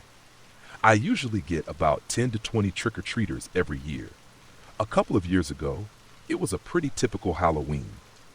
I had a few decorations on the front porch and a bowl of candy ready. I was just hanging out in the living room after getting home from work, and the kids started showing up pretty early. Everything was normal. Around 7:30, when it was already dark, my doorbell rang again. I got up to answer it and saw two kids dressed as superheroes. They were probably about 10 years old. I said hi and gave them some candy. But then one of the kids asked me something strange. He said, "Who was the guy that ran behind your house?" I was confused and asked him what he meant. He explained that when they were walking up the driveway, they saw a man dressed in all black with a mask covering his face. The man was standing by the door, but when the kids got closer, he ran around to the back of my house. I told the kids I didn't know who that was, and he was probably just another trick-or-treater. They insisted he was definitely an adult, which made me a little concerned. But I shrugged it off and sent the kids on their way. After they left, I wasn't sure what to think. I didn't believe the kids were messing with me, but part of me hoped they were. I decided to check out the back of the house from inside. I looked out the window into the backyard, but didn't see anything. The lighting back there wasn't great, so I figured there wasn't much to worry about, and went back to the living room to relax. A few minutes later, I heard a noise coming from the back door. It sounded like someone was trying to open it. My mind immediately went back to what the kid had said. I got up and went toward the back door, and when I looked out the window, I could see someone standing there, but my view was partially blocked. The person was dressed in all black with a mask on. It was definitely the same guy the kids had seen. He backed up a little from the door, and I quickly turned on the outside light. As soon as the light came on, the guy took off running. I watched him as he ran out of my yard and around to the front of the house. He was tall, at least 6 feet, and completely covered in black from head to toe. I couldn't see his face or anything about him. I went to the front window and saw him walk down the street before disappearing out of sight. For the rest of the night, I only had a couple more trick-or-treaters, and the guy didn't come back. But I kept looking out the window just to be safe. Looking back, I'm glad that kid told me about him. It creeps me out to think about what might have happened if I hadn't known someone was sneaking around. I still don't know who he was or what he wanted, but I have a feeling he was trying to break into my house. When I turned on the light, I must have scared him off. I just hope he never comes back.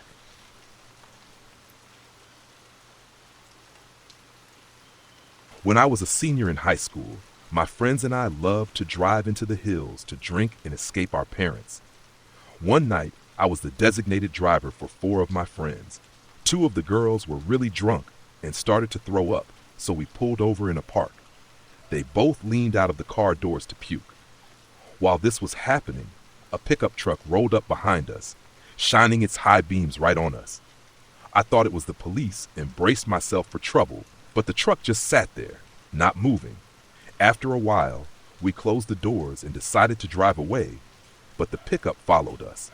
I started driving faster, taking turns through a neighborhood I knew well, but the truck stayed right behind us.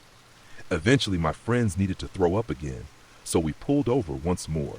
The pickup truck stopped behind us and kept its lights on us. I looked in the rearview mirror and saw an older white guy with a beard reaching for something in his glove compartment. That really freaked me out. I told my friends to pull the other girls back in the car, and I floored it. We took a few turns and finally lost him. We sat in the driveway of a random house for about 15 minutes, waiting until it felt safe to leave. But when we turned back onto the main street, the pickup truck was waiting for us. I drove as fast as I could, but the truck kept right on my tail. At the bottom of a hill, we came across a huge accident with lots of police cars and fire trucks. I started to slow down, thinking about pulling over to the cops, but the pickup truck sped past us, ran a red light in front of the police, and then disappeared. I still have no idea who that guy was or what he wanted, but it was one of the scariest moments of my life. I live in a small cul-de-sac way out in the country. The nearest neighborhood is over 4 miles away. A few years ago, we got a huge snowstorm that dumped more than 1.5 feet of snow overnight. Since we were far from the main roads and it was a weekend, I knew our roads wouldn't be plowed for a while. One night, I went out onto my back deck to take some pictures of the snowy trees and the falling snow. That's when I noticed some footprints leading to my door and then turning around to leave. I looked and saw they came from my neighbor's side. I figured one of their kids was just playing a prank since my sledding tube on the railing was popped. I decided to wait to call their parents since it was still early. While scrolling through Facebook, I saw one of my neighbors closer to the entrance post. Did someone knock at my back door? That got my attention, so I called her to discuss what I'd seen. I then called the first house at the entrance and told him what was happening. He checked, and sure enough, they had footprints too. We all started calling each other. I called the family at the far end of the cul-de-sac, and they said there were no footprints there. Then my next-door neighbor called to say that the woman living next to the end house had found footprints leading to her door, but none leading away. By this point, we had already called the police, but now we called them back and said it was an emergency. They told us the roads were still unplowed, and they couldn't send a plow truck since it was a privately owned company. The woman next door was really upset, so one of the husbands, a big guy across the road, texted her saying he was coming over to invite her over. He came over, and she left with him. We set up live feed motion cameras facing all the exits, but nothing came out. Around 7 p.m., a plow truck and 3 police cars finally arrived. The couple she was staying with, and she went to her house and stood in the doorway while the police searched. They didn't find anything, but she begged them to keep looking, so they did. 2 of the cops went into the basement again, but this time only one came back up. He took her to the side room, and we could hear her crying hysterically. A few of us started to head toward the door when several police officers confronted us. They told us they found someone hiding in a little space under the stairwell that she didn't even know was there. A few minutes later, they brought out a scruffy man who was screaming and kicking, and he was led away in handcuffs. In his little hideout, they found blankets she had just cleaned and put away. After that night, she stayed with other people for a long time before returning home. Even then, she wouldn't stay alone and ended up selling her house the next summer. It turned out that he was a thrill-seeking junkie on probation for assaulting a family member. The cops told us he probably didn't want to go back to his apartment after fighting with his roommate, so he took his roommate's car and ended up stuck in our unplowed roads. And that's why it's so important to always lock your doors. A few years ago, I was out with some friends at 10 p.m. in a park that had a forest trail. We were a group of about 10 people, just hanging out and trying to ghost hunt. I was hanging back a bit because no one wanted to be in the back, so I ended up trailing behind with a friend. As we walked, I kept hearing footsteps behind us, but every time I turned around, there was no one there. It was eerie. Then, out of nowhere, I heard this loud, blood-curdling scream. It sounded like a girl screaming for her life. It shocked me so much that I jumped in place. I looked around at my friends, but nobody reacted. The scaredy cat of the group just stood there, completely unfazed. I glanced at my partner and the rest of the group, and they all looked blank, so I decided to shake it off. But then I heard children laughing and more footsteps off in the distance, in the direction of that scream. I felt even more uneasy because, again, no one was there. Eventually, we reached a dead end on the trail and turned back. I asked my friends if they heard the scream, but they all looked at me like I was crazy. "What scream?" one of them asked. I told them what I heard, but no one else had heard it. A few years later, I decided to look up the park online, and I found out that a girl had been shot and killed there. I felt sad for her. I also read that other people have reported hearing children at night in that park, even though there aren't any kids out after curfew. That night still sticks with me. I used to live in a small, old house from the 1900s with my ex. The back door had a little area where you could go into the basement or enter the house through the dining room. The door had a long window, and we hung a curtain over it. My ex had some emotional issues, and when we moved there, things got worse for her. One night, while she was screaming at me, we started hearing a loud slamming noise from the vestibule. We dropped to the floor and looked through the window at the bottom. We saw the basement door swinging open and slamming shut with no pattern. Slam, slam, slam. Then we heard a huge bang that felt like someone hit the floor with a sledgehammer. I got up and opened the door slowly. The basement door swung open again and then stopped. I grabbed a flashlight and went downstairs into the basement, which had a dirt floor and a rock foundation. I was really scared and expected someone to jump out, but nobody was there. It was quiet, so I went back upstairs and locked the doors. Nothing else happened that night, and my ex and I broke up shortly after. I stayed in that house for another year, and once she left, I felt a lot more comfortable. I'm not sure if I believe in ghosts, but I can't explain what happened that night. It felt like something was reacting to my ex's negative energy. Interestingly, during hurricane force winds, that door never moved at all. A few years ago, during Halloween season, I was working as a driver for a pizza place in my hometown. I was 27 and making decent money with deliveries, which helped me pay off my student loans. Even after everything that happened, I still do some delivery work now, but I'm much more careful about where I go. One night I had a double shift, meaning I had 2 deliveries to make back to back. Both were cash orders, and I had about $12 left in my bank for change, which was normal for drivers like me. The first delivery went smoothly. The customer tipped well, and I was feeling good about the night. But then came the second delivery, and that's when everything went wrong. The delivery was to an apartment complex I had been to before. It was still light out, but something felt off as I got closer to the building.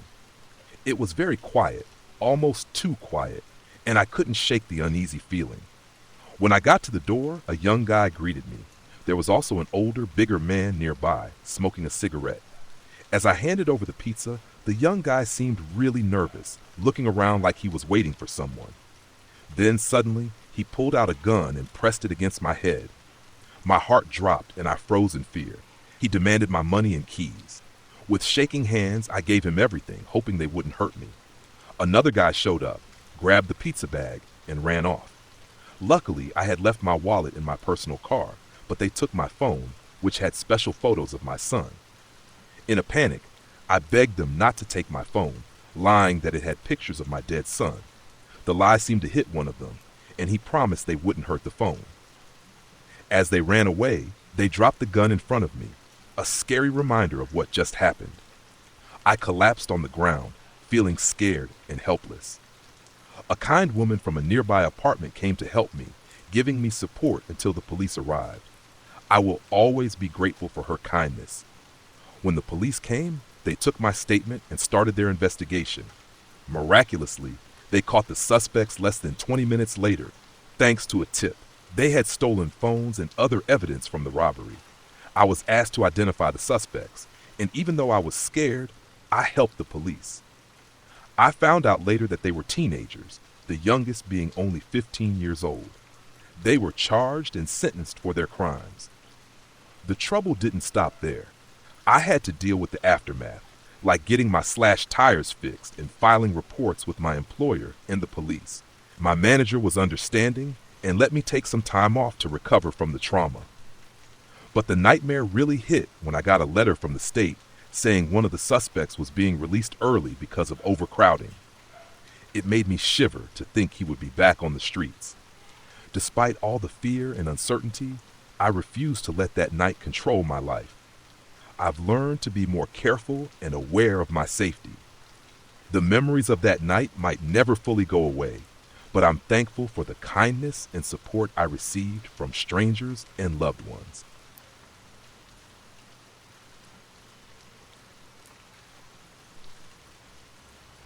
I'm 23 years old, and last year I moved into my first house after living in an apartment for a few years. It's an older house in a neighborhood outside the city where I work. I really liked it and was excited to have a front yard for planting flowers and a back patio to enjoy nice days. The house has 2 floors, 2 bedrooms, and 2 bathrooms. When I moved in, I noticed my next door neighbor, Jerry, watching me as I brought my stuff inside. He offered to help, but I thought he looked a little creepy, so we declined his offer. He went back to sitting on his porch and continued to watch us. The next day, I was settled in and relaxing in my living room watching TV when I heard a knock on my front door. I looked at the clock and saw it was almost midnight. I peeked out the window and saw Jerry standing there.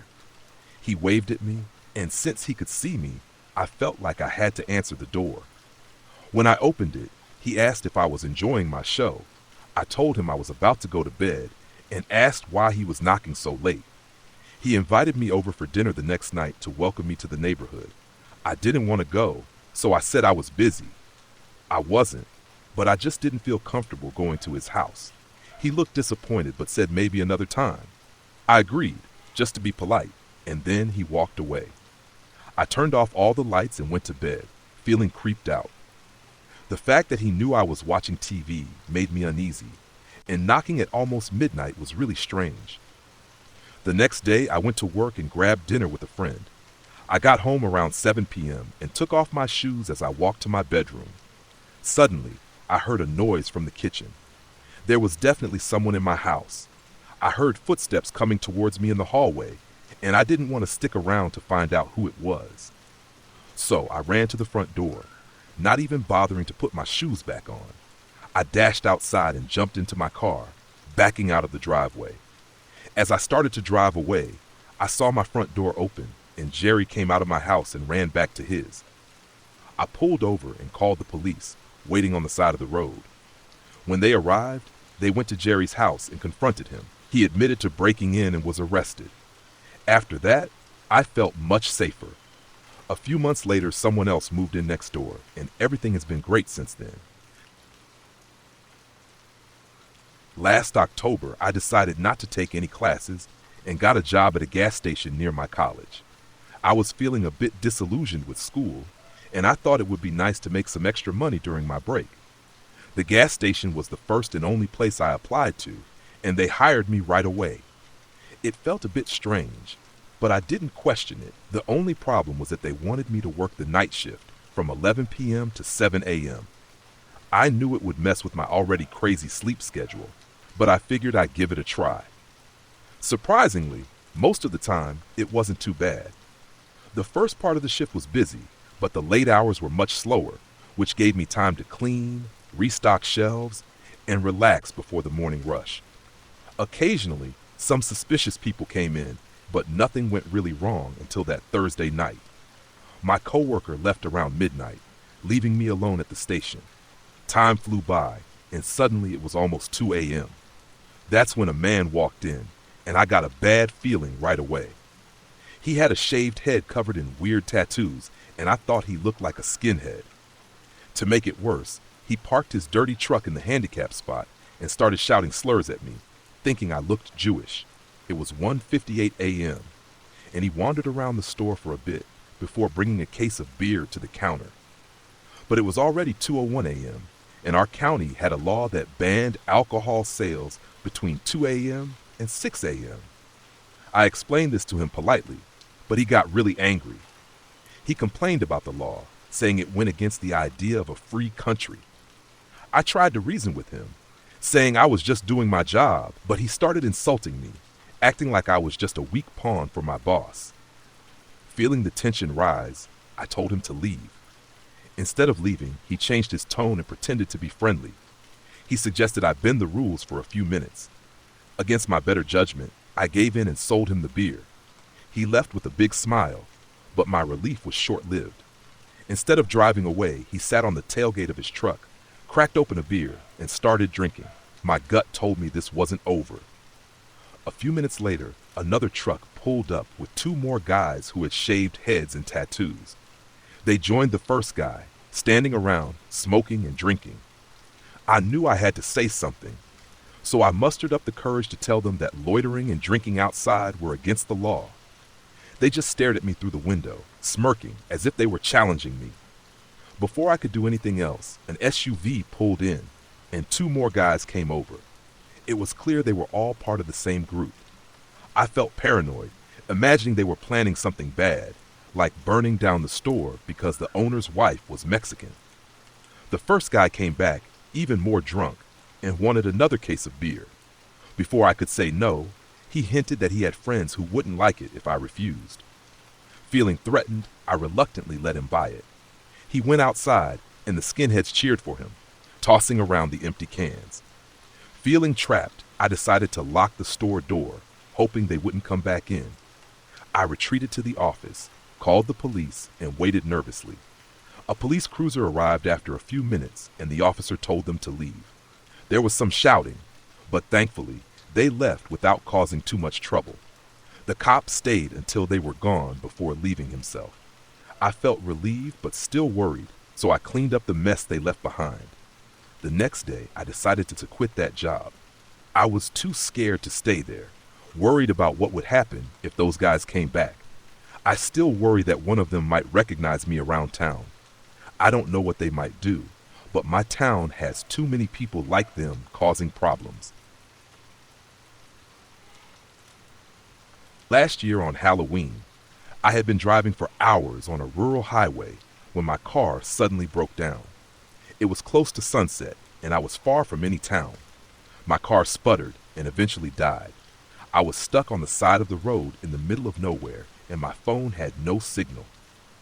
I tried restarting the engine a few times, but nothing worked. I was tired and frustrated. I got out and popped the hood, but I wasn't much of a mechanic, so I didn't know what to look for. I saw some smoke coming from the engine, but that was about it. I thought about walking to the nearest town, but I didn't know how far it was. Then I remembered passing a small road that led to a driveway a few miles back. I hoped there might be a house or someone who could help me down that road. I grabbed a flashlight from my trunk and started walking. As the sun set, it got dark quickly. When I reached the small driveway, I found an old house hidden behind some trees. It looked abandoned, peeling paint, broken windows, and an overgrown yard. I wasn't sure if anyone lived there, but I decided to check. I knocked on the door, but there was no answer. The door was slightly open, so I knocked again and waited. Still nothing. Feeling desperate, I pushed the door open and stepped inside. The place was dark and musty, and the only light came from a flickering lamp on a table. It felt strange, but I just wanted help with my car. As I stood there, I heard footsteps coming from the back of the house. I was nervous but called out, "Hello? Is anyone there? My car broke down and I need help." No one responded, and the footsteps stopped. I decided to leave because it felt too weird, and I realized I might be intruding. But when I turned to leave, I found the door shut. I hadn't heard it close, and when I tried to open it, it was locked. Panic started to set in. I looked around for a way out, but the only window was too high to reach. As I frantically tried to unlock the door, I heard a low, raspy whisper behind me. "What are you doing here?" I turned around, but no one was there. My heart raced and I felt faint. I kept trying the door, but it wouldn't budge. Then I heard the footsteps again, this time much closer. I turned slowly and saw a figure in the shadows. It looked like a man, and he moved closer wearing a hood. I backed away, trying to stay calm, and said, "I'm sorry. I just needed help with my car." The man didn't say anything. He just stared at me. My fear grew by the second. I had to do something before he got any closer. In a burst of desperation, I grabbed a heavy vase from a small table and threw it at him. It shattered, and he hesitated for a moment. That was my chance. I somehow managed to force the door open and bolted outside. I didn't stop running until I reached the road. My car was still there, but it was getting darker, and I felt completely alone. I sat in my car, locked the doors, and waited for 3 long hours, hoping a car would pass by. Finally, I saw headlights approaching. I got out, waved my flashlight, and flagged the driver down. He was a kind man and offered to drive me to the next town. He dropped me off safely, and I finally had enough signal to call a tow truck. Looking back, I realized going into that house was a bad idea, especially since I didn't knock first. But I was panicking, and my broken car left me desperate for help. I hope I never have to go through something like that again.